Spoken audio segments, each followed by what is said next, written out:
जिस तरह एक काले अंधेरे कमरे में काली बिल्ली को कोई नहीं पकड़ सकता, बिल्कुल इसी तरह इस एयरक्राफ्ट को आसमान पर कोई रेडार नहीं पकड़ सकती। मगर क्यों? बगैर किसी रेडार के पकड़ में आए ये दुनिया के किसी भी कंट्री में जाकर बॉम्ब गिरा सकता है। Underground bunkers, military bases, missile sites और कई इंफ्रास्ट्रक्चर्स को तबाह कर सकता है। ये अपने अंदर nuclear bombs, bunker buster bombs, precision guided bombs लेकर जा सकता है। ये B-2 स्प्रिट बॉम्बर अमेरिका का गुरूर है और दुनिया का सबसे महंगा एयरक्राफ्ट। सिर्फ एक B-2 बॉम्बर की प्राइस $2 बिलियन है। इतना एक्सपेंसिव होने के पीछे सिर्फ इसका एक फीचर है, रेडार की पकड़ में ना आना। लेकिन कैसे और क्यों दुनिया का कोई रेडार सिस्टम इसको डिटेक्ट नहीं कर पाता? ये इतना बड़ा एयरक्राफ्ट रेडार पर एक कबूतर की तरह दिखता है और सबको चकमा दे देता है। देखती आंखों और सुनते हुए कानों को दिमागी फायर पर खुश आमदीद। हर मिशन से पहले एक सीक्रेट आर्मी इस B-2 बॉम्बर की मेंटेनेंस के लिए मैदान में उतरती है। इस आर्मी का मकसद इसे इलेक्ट्रोमैग्नेटिकली परफेक्ट बनाना होता है। इस एयरक्राफ्ट का रेडार की पकड़ में ना आना कोई जादू नहीं है, बल्कि सारा खेल तो फिजिक्स का है। लेकिन ये खेल खेलना सिर्फ अमेरिकन्स जानते हैं। ये मेंटेनर्स कुछ भी करने से पहले, वेपन्स को लोड करने से पहले, B-2 बॉम्बर में फ्यूल फिल करने से पहले, इवन इसका इंजन स्टार्ट करने से पहले इसको ग्राउंड पर ही इलेक्ट्रोमैग्नेटिकली परफेक्ट बनाते हैं।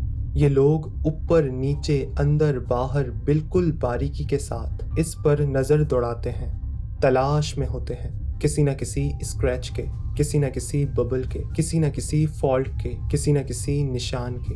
अगर कोई भी स्क्रैच, कोई भी निशान, कोई भी फॉल्ट इनकी नज़र से उछल हो गया तो ये $2 बिलियन का एयरक्राफ्ट रेडार की पकड़ में आ जाएगा।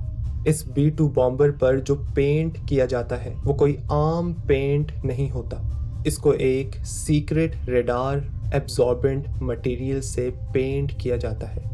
लेकिन ये पेंट इतना ही ड्यूरेबल होता है जितना ब्लैक बोर्ड पर वाइट चॉक से लिखे गए वर्ड्स होते हैं। अगर B-2 बॉम्बर से कोई बर्ड टकरा जाए या फिर तेज बारिश हो जाए तो ये पेंट उतर जाएगा, और इस पेंट के उतर जाने का मतलब अब इस एयरक्राफ्ट को रेडार सिस्टम डिटेक्ट कर लेगा और इसको आसमान पर ही तबाह कर दिया जाएगा। B-2 बॉम्बर पर किए गए सीक्रेट पेंट की कोटिंग में छोटे छोटे आयरन के स्फेयर्स होते हैं। जब रेडार की वेव्स इन स्फेयर्स पर हिट होती है तो ये तेजी के साथ मूव करते हैं, वाइब्रेट करते हैं और गर्माइश पैदा करते हैं। इन आयरन स्फेयर्स का इस तरह से मूव करना इलेक्ट्रोमैग्नेटिक एनर्जी को हीट में बदल देता है। रेडार वेव्स B-2 बॉम्बर में एब्जॉर्ब हो जाती हैं और वापसी रेडार सिस्टम तक नहीं पहुंचती। बगैर इस सीक्रेट पेंट के दिगर एयरक्राफ्ट्स एक दीवार की तरह काम करते हैं। जिस तरह दीवार पर हम बॉल मारते हैं तो बॉल वापस आती है, बिल्कुल इसी तरह जब इन एयरक्राफ्ट्स पर रेडियो वेव्स हिट होती हैं तो वो वापसी रिफ्लेक्ट करती हैं। लेकिन जब ये पेंट B-2 बॉम्बर पर हो जाता है तो अब B-2 बॉम्बर एक फॉर्म बन जाता है। अगर बॉल को फॉर्म पर मारा जाए तो बॉल की एनर्जी फॉर्म एब्जॉर्ब कर लेगा और वो बॉल दोबारा वापसी नहीं आएगी। बिल्कुल इसी तरह जब रेडार की वेव्स B-2 बॉम्बर पर हुए पेंट की कोटिंग से टकराती हैं तो वो रिफ्लेक्ट होने के बजाय उसी में एब्जॉर्ब हो जाती हैं और वापसी रेडार तक नहीं पहुंचती। लेकिन क्या सिर्फ इस पेंट का कमाल है जिसकी वजह से अमेरिका सबसे आगे है? किसी भी एयरक्राफ्ट पर अगर ये पेंट कर दिया जाए तो वो भी B-2 बॉम्बर बन जाएगा। क्या रेडार सिस्टम से बचना इतना आसान है? ये लोग B-2 बॉम्बर के एक एक इंच को बहुत ही बारीकी के साथ जांचते हैं। इस दौरान इनकी आंखें नहीं, मैग्नीफाइंग गिलास की तरह काम करती हैं। कॉर्नर्स को, इंजन इनलेट्स को ज़्यादा अटेंशन दी जाती है और जब स्क्रैच या चिप्स ये ढूंढ लेते हैं तो फिर उन पर पेंट कर दिया जाता है। अगर पेंट नहीं किया गया तो रेडार में पकड़ा जाएगा। B-2 बॉम्बर बगैर टेल का एयरक्राफ्ट क्यों होता है? टेल ना होने की वजह से इसकी स्टेबिलिटी इसके विंग्स से तय होती है। विंग्स पर मौजूद छोटे छोटे फ्लैप्स ऊपर नीचे मूव करते हैं और एयरक्राफ्ट को तेज हवाओं में स्टेबल रखते हैं। इस एयरक्राफ्ट के रडार और सेंसर्स की पकड़ में ना आने की दूसरी वजह इसका बॉडी स्ट्रक्चर है। कोई टेल नहीं है, राइट एंगल्स नहीं है, कॉर्नर्स नहीं है, वर्टिकल सरफेसेस नहीं है, क्योंकि अगर कोई वर्टिकल सरफेस होगी या टेल होगी तो टेल पर रेडियो वेव्स हिट होकर वापसी बाउंस बैक करके रेडार तक पहुंच जाएंगी।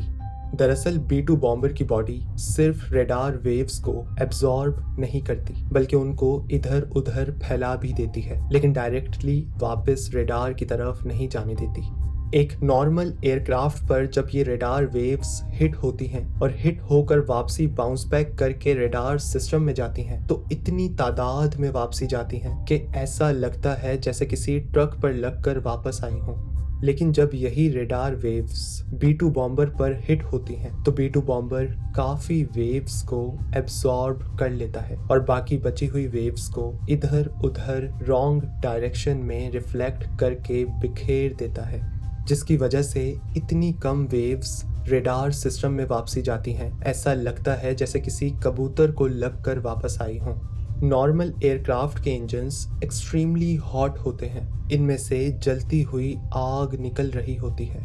इंफ्रारेड रेडिएशंस को यूज करके हीट सेंसर्स और मिसाइल्स इंजन्स में से निकलने वाले इस हॉट टेम्परेचर को डिटेक्ट कर लेते हैं, लेकिन B-2 बॉम्बर के इंजन्स इसके विंग्स में छुपे हुए होते हैं। इससे पहले हीट एयरक्राफ्ट से बाहर निकले उसे कोल्ड एयर के साथ मिक्स कर दिया जाता है। इस तरह टेम्परेचर कम हो जाता है और इंफ्रारेड सेंसर्स हीट को डिटेक्ट नहीं कर पाते। ऐसी कई ट्रिक्स की वजह से ये B-2 बॉम्बर किसी के पकड़ में आए बगैर बहुत बड़ी तबाही मचा देता है।